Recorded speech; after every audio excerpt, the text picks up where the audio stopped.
Some of us have vices or habits in our lives that really take away from our budgets and the goals that we have and the things that we want to do in life. Now, sometimes our habits are things like smoking and drinking and gambling and things like that. And sometimes they are hobbies that verge on excessive. And while these hobbies aren't necessarily problematic or harmful to us in any way, they can really take away from the things that we want to do in life. So in today's Budget Bestie, we're exploring just that. Hi guys, gals and non-binary brows, welcome to Budget with Ira. My name is Ira and on this channel we talk about budgeting, paying down debt and saving up for the life that you truly deserve. If that sounds like something you like to watch, please consider subscribing to the channel because we do have a lot of fun over here, Bestie. We rally dow. In today's video, we are following on my series of Budget Bestie. Budget Bestie is a series where people anonymously submit their budgets to me. I take a look at them and see what I might do if I was in their situation. This is not financial advice. However, some of the tidbits that I'm able to offer, sometimes I can look at things a different way. It can be quite helpful. But the real help comes from the comment section down below. So if you've got an idea about how you might approach this budget, please let me know because it is so helpful to everybody who reads it. So this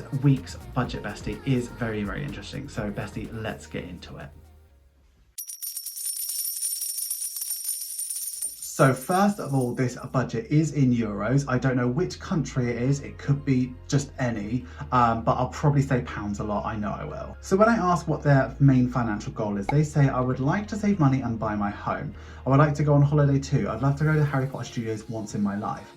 I'd like to buy gifts for myself and my birthday. I never celebrate my birthday and I really want to celebrate it once in my life. I'm 27. So when I ask what is their main financial issue, they say, I love to read and the problem is I buy a lot of books. I have issues and forget my credit card too and I use more cash instead of it. I'm a teacher in middle school. Actually, I go to university too, so they're a busy person. And I have to pay 720 euros in January for school costs. The fact that my health is expensive is a problem too, where they have a chronic illness, but I need it. I can't ignore these appointments with my specialist because my health needs them, which is 120 euros a month.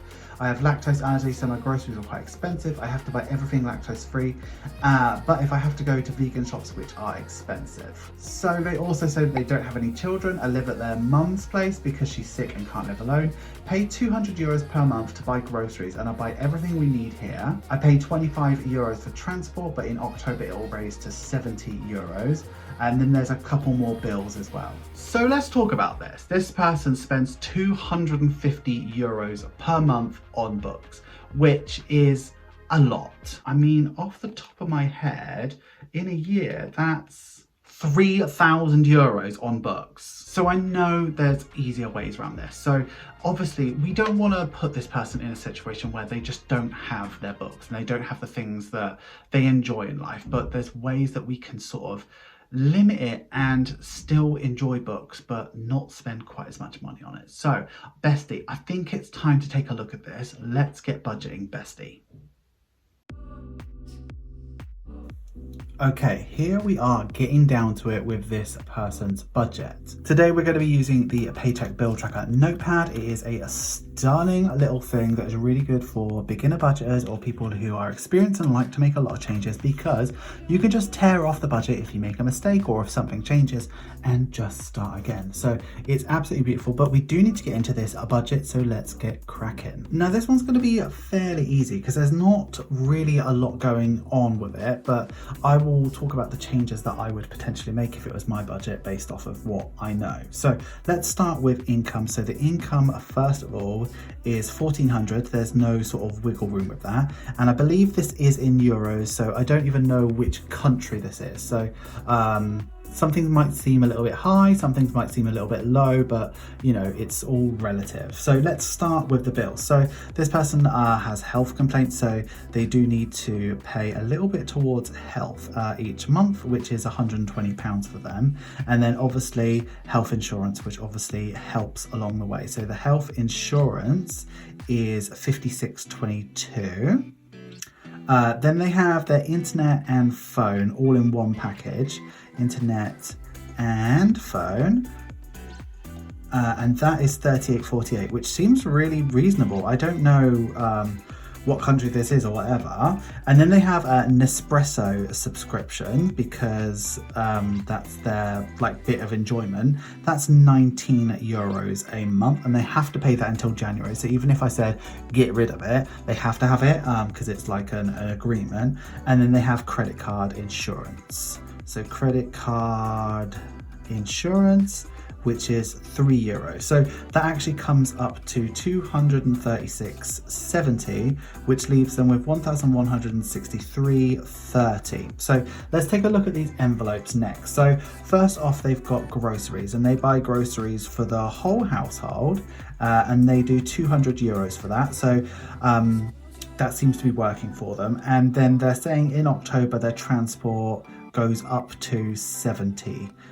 So let's just keep that at 70 for now. So in terms of envelopes, without spending money, anything like that, it ends up being £270, which leaves them with 893.30. So let's look at these sort of sinking funds and things that they spend their money on. So first of all, they say that they have books, and they say they spend €250 per month on books, which is wild to me, but you love what you love. Do you know what I mean? So I've moved it from a bill or an envelope to a sinking fund because I eventually want this to be a sinking fund for this person. They were saying that they would like to go on holiday to Universal Studios for Harry Potter. They're currently budgeting €0 towards that. And then they've got these upcoming school costs, which are going to be €720 in January, but currently there is no plan. So at the moment, in terms of sinking funds, it's 250, which is 643.30. Okay, there is no debt, which is good, which makes this easier. So let's have a look. Their savings, they want to save for their own home, which is €0 at the moment. So €0, left with 643.30. So that means that's what their buffer is. So again, we're in the same situation where we've got somebody who has sort of listed very, very minimal sort of things, and they don't know where their money is going. It's because they're not really considering spending money. And I think this books is probably more than what they think it is. So let's get the red pen out and let's make some changes to sort of figure out and make this a bit better for this person. So red pen here, and we're like starting with income. It's not going to change, so it's 1,400. So I'm not necessarily going to say changes because, you know, your health costs what your health is. Your health insurance is what your health is. This is a good deal. If that's your bit of joy, it's small enough for you to be able to cope with it. And considering you're able to cover everything, it's reasonable. Credit card insurance isn't something that I've ever considered, so I don't know what that is, but I'm going to start with the very, very first change, and I'm actually saying that you should get a book subscription box. So this should help you cut down on this cost by sending you random books or curated books or whatever. I've had a look online. I've had a look for different countries in Europe, and they usually end up about €6 a month, something like that. So I'm saying for ease of the budget, do €13.30 because that could probably get you 2 or maybe 3 book subscriptions, and that means that your bills are now €250, which makes it easier for me. Gives you 1,150 left over. So I think, you know, to try and cut this down rather than buying new books all the time and all of that stuff, having a book subscription box is definitely subsidized. And if you are reading at the rate that you are, this is something that can actually help you cut down on stuff. So we will get to the books part in a sec because you know, there will be a reduction in that. But anyway, groceries and transport look really, really good in envelopes, but what I am going to introduce is a spending category, because I think you are spending, you're just not including it. I'm going to say £30, €30 a week, which is 120. It brings this up to 390, which now gives you 760. Now let's get into the plan, right? So books, I'm going to change that category to books stroke Kindle. So if you don't have a Kindle yet, buy one, like save up to buy one because they're infinitely cheaper so that you don't have to have paper books around all the time. And I would encourage you to try and reduce this down to €100 a month. With this book subscription, you're still able to buy books every single month, but limiting yourself and buying the books that you want. And then if you have a Kindle as well, so let's say for instance a Kindle, I know it doesn't, but let's say for instance a Kindle costs 200 euros. Just save, don't buy any books for 2 months, save up, get this Kindle, and then the books are loads cheaper. You can get books for free, you can join book clubs, like go to the library. Like, I don't know what it's like in your country, but yeah, I think you would definitely benefit from reducing the spend, and I think it's quite easy, especially when your habit is reading. Okay, holiday, I would do 100 euros a month, because in a year you get £1,200. That is probably there or thereabouts in terms of getting there. You might want to do a little bit more for spending money while you're there, but like depending on where you are, I think you could do it on that. And then school costs in January, your fee is going to be 720 euros. So to get there by this month, you need to do 120 euros. Now, if there are no more fees after January, you can put that into holiday, into other bits that bring you joy, right? So that now becomes 320, which gives you 440 euros. And then what I would do is I would then put 400 towards your home. It's where the biggest amount of your money goes. By doing that for a year, that gives you 5k, which is there. So 400, it gives you a buffer of 40, much more reasonable. And that's what I would do.